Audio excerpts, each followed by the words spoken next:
Assalomu alaykum azizlar. Siz bilan zi-choklari turlariga kiruvchi mag'iz choklarini tikishni o'rganamiz.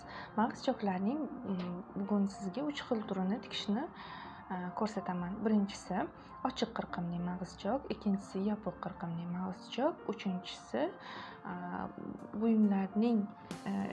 buyum yoqalari, yenglarni ichki qismiga ishlov berishda foydalaniladigan mag'iz chok hisoblanadi.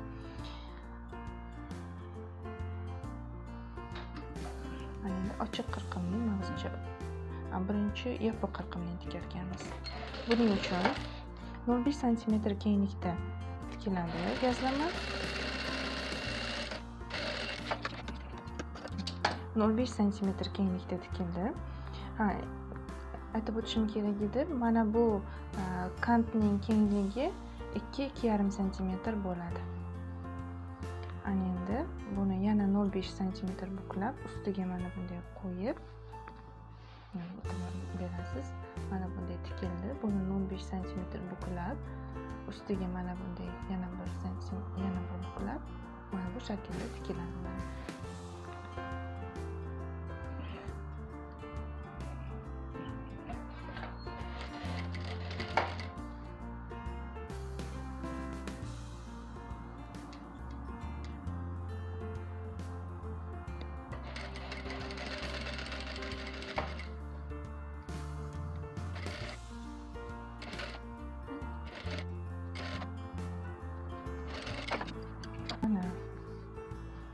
Mana ko'rdingiz, 15 sm qalinlikda tikildi.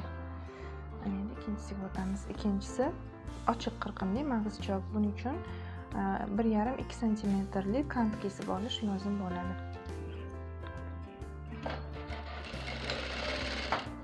Dastlab 0,5 sm tikamiz.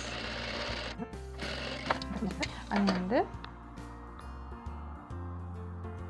mana bunday buklab, qirqimi ochiq holatda orqada qoladi.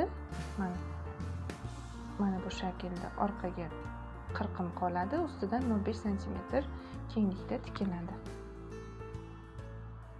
Bunday orqada qolib, bu ochiq qirqimli mag'iz chok.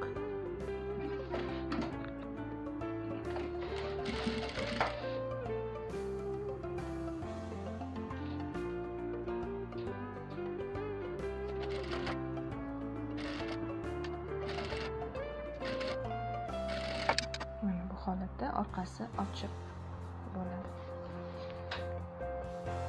Endi keyingisiga o'tamiz. Keyingisi bu ham 2 sm kant bo'lishi kerak bo'ladi. Dastlab 0,1 sm tikiladi. 0,1 sm tikib, keyin 0,1 sm bostirma chok bilan tikiladi.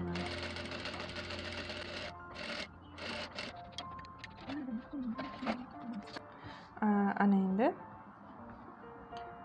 mana bunday buklab, ichkariga mana bu shaklda buklab, mana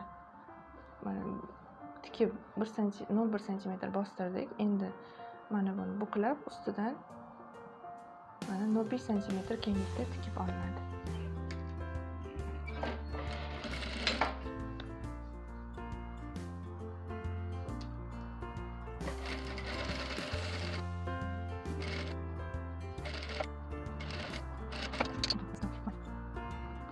Bu orqasi bunaqa, ichi bunaqa shaklda.